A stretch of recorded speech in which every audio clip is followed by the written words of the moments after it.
Bismillahirrahmanirrahim. Assalamualaikum warahmatullahi wabarakatuh. Perkenalkan, nama saya Nur Aisyah dari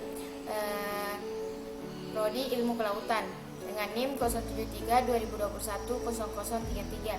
Adapun materi yang akan saya bawakan kali ini yaitu tentang akustik kelautan. Konsep akustik kelautan.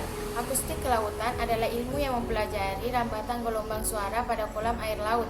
Permasalahan-permasalahan yang dibahas dalam akustik kelautan ini yaitu kecepatan gelombang suara, waktu pada saat gelombang dipancarkan hingga gelombang dipantulkan kembali, dan kedalaman perairan.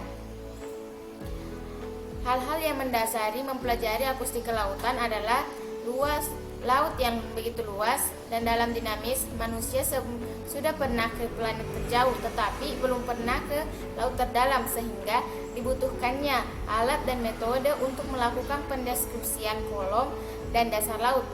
Dan saat ini metode yang paling baik adalah dengan menggunakan akustik. Metode akustik merupakan proses-proses pendeteksian target di laut dengan mempertimbangkan proses-proses. Yang pertama yaitu perambatan suara, yang kedua karakteristik suara, yang ketiga faktor lingkungan, dan yang keempat kondisi target. Adapun kelebihan dari metode akustik ini yaitu berkecepatan tinggi, estimasi stok ikan secara langsung, dan proses data secara real time, tepat dan akurat. Adapun akustik terbagi menjadi dua macam, yaitu akustik pasif dan akustik aktif, di mana akustik pasif merupakan suatu aksi mendengarkan gelombang suara yang datang dari berbagai objek pada kolom perairan, sedangkan akustik aktif untuk mengukur jarak dan arah dari objek yang dideteksi dan ukuran relatifnya dengan menghasilkan pulsa suara, dan mengukur waktu tempuh dari pulsa dengan memakai prinsip sonar untuk pengukuran bawah air. Hidroakustik didasarkan pada prinsip yang sederhana. Gelombang suara dipancarkan melalui sebuah alat yang dihasilkan energi suara atau transducer pada kolom perairan ataupun dasar perairan. Hal ini mengubah energi elektrik menjadi mekanik. Dengan kecepatan energi suara di perairan mencapai 1.500 meter per sekon. Ketika energi tersebut mengenai suatu target, maka akan dikembalikan dalam bentuk eko yang nanti akan dikembalikan ke reservoir. Dengan menentukan selang waktu antara pulsa yang dipancarkan dan diterima transducer, dapat memperkirakan jarak dan orientasi dari suatu objek yang dideteksi. Dapat dirumuskan dengan jarak sama dengan kecepatan suara kali waktu per 2.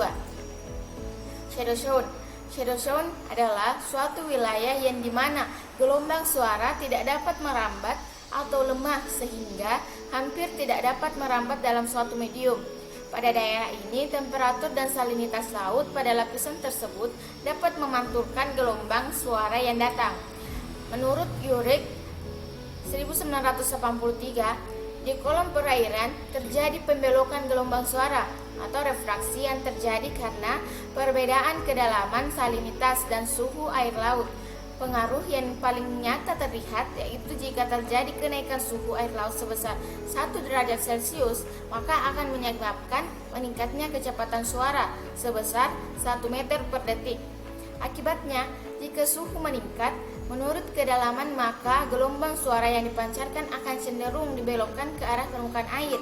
Sebaliknya, jika suhu menurun karena kedalaman, maka gelombang suara akan cenderung dibelokkan ke permukaan dan ke dasar perairan. Maka wilayah yang terjadi perembatan gelombang suara dan jarak dari sumber suara ke shadow sound ditentukan oleh laju perubahan suhu terhadap kedalaman sumber suara dan kedalaman penerima suara. Yang terakhir yaitu atenuasi. Atenuasi adalah kekuatan sinyal berkurang atau melemah bila jarak terlalu jauh melalui media transmisi, baik dengan menggunakan media transmisi fluid seperti kabel atau media transmisi fluid seperti gelombang. Atenuasi biasa terjadi pada sinyal analog karena atenuasi berubah-ubah. Sebagai fungsi frekuensi, sinyal yang diterima menjadi menyimpang dan mengurangi tingkat kejelasan. Dalam arti lain, atenuasi adalah melemahnya sinyal yang diakibatkan oleh adanya jarak yang semakin jauh yang harus ditempuh oleh suatu sinyal Median juga oleh karena makin tingginya frekuensi sinyal mengalami berbagai perlakuan dari medium. Ada satu mekanisme di mana sinyal yang melewati suatu medium mengalami pelemahan energi yang selanjutnya yang dikenal dengan atenuasi atau pelemahan atau redaman. Atenuasi disebabkan oleh 3 faktor, yaitu absorpsi, hamburan atau scattering, dan microbeading. Sekian dan terima kasih.